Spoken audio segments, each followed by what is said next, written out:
Jerry here. You probably know me as Fight Commentary Breakdowns or the guy that does those funny, cringe Chinese dating show reviews. Well, I decided to create this channel on math because math should be fun, man. Math is the essential thing in life. And so many people get intimidated because they don't see its applications and it's not made fun to them. So let's make it fun. Today I wanted to start with something. I love astronomy, so this lesson will be coupled with some astronomical applications. Ellipses. If you've ever taken Algebra 2, remember an ellipse? It looks like a circle, but it's more flattened. Why should we care about ellipses, man? When I took Algebra 2, I just remember two things. One, there's a girl named Rachel who always flirted with me. I loved that, by the way, enjoyed it thoroughly. Second of all, we had this whole section on conics and the shapes are cool. There's all these equations, but I didn't know why we were learning about this. Why should I care? And then recently I saw a video. I was watching Because Science, and I was like, oh my goodness, this is why we should care. We all know what a circle is, right? This is my really badly drawn version of a circle. Basically, it's got a center point. Unlike my drawing, every single point on the circle should be equidistant. What that means is it should be the same length from every other point. That's why it's a circle. Basically, a way to draw a circle is you put one point steady and then you tie another pencil to it and then you just kind of do around it. That's what a circle is. It's got a radius and then it's got a diameter. It's got what's called a circumference. That's a circle.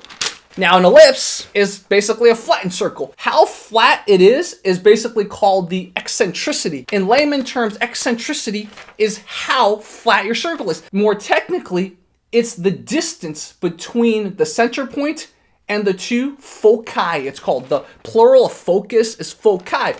Because if you ever were to draw an ellipse, what would happen is you would have 2 points steady, and then you would tie a pen to it and then you would trace it, and that's how you would do it. Bill Nye did a very, very good explanation of this, so I might put a clip of that right here. So now's the question, why should we care? Why should we care about this? Look at this, why should we care about this? Oh, foci, center point, whatever.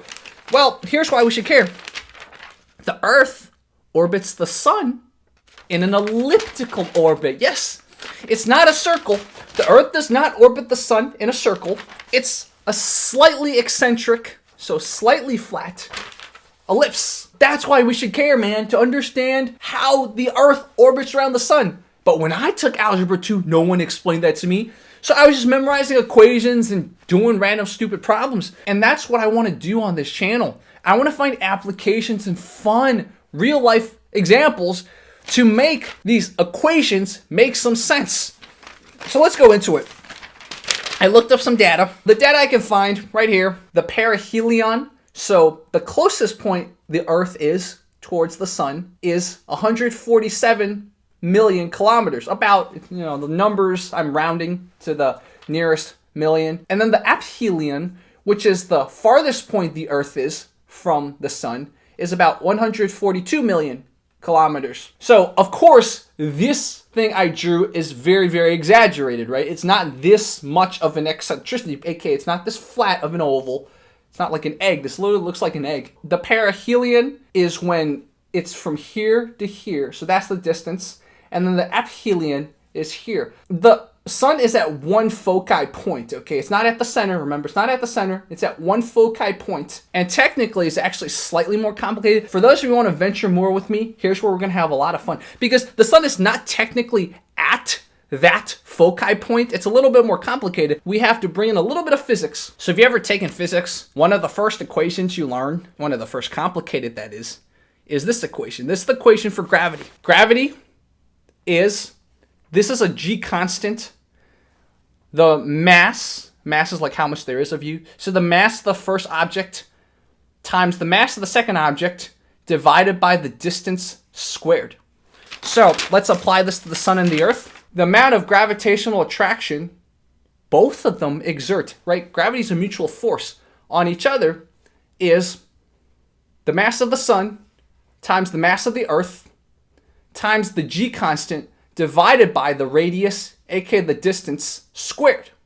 So that's how you calculate how much gravity there is. Remember, it's a mutual force. What that means is the Earth is pulling on the sun, and the sun is pulling on the Earth. Now the sun's way bigger. Way, way, way bigger, right? So the sun's probably not going to feel little puny Earth pulling on it. But the Earth is much smaller, and that's why we feel the gravity of the sun. We are orbiting the sun in an elliptical shape. But because there is the mutual gravitational pull, that's why the sun is not stationary. The sun's actually slightly orbiting around a little point too. So the Earth's going like this. The sun, you probably can't even ever notice it. It's so negligible how much Earth is pulling on the sun. But the sun is slightly rotating, so it's not completely still. When I initially said it's sitting on one of the foci, aka the focus, that's not completely true because of this. And then, of course, if you want it to be really complicated, every planet and everything's pulling on each other, blah, blah, blah, right? So basically, even though the orbit of the Earth is a slightly eccentric ellipse, it's not completely an ellipse because there's all this other stuff, all these other gravitational factors pulling. So that's what I mean. I think this made math fun, right? Algebra 2, we're learning about an ellipse. We saw some applications. We've been pulled in some physics. I think that's what math should be, right? That's what math should be. Let me know what you think about this, and let me know if you ever liked the conics section of Algebra 2. Now, why is it called conics? This is a cone. So conics, things relating to a cone. How do you create a circle? Look at the bottom of the cone. That's a circle. How do you create an ellipse? You cut this cone at an angle with a plane, with a flat plane. That's how you create an ellipse. So that's why it's called conics. So all these shapes, man, parabolas, hyperbolas, circles, ellipses, they are all conics relating to cones. All right, guys, Jerry teaches math. These videos would get better. This is my first video, so, it's a little rough, it's a little raw, but I had to get this started, man. Looking forward to your comments. Love you guys. More to come.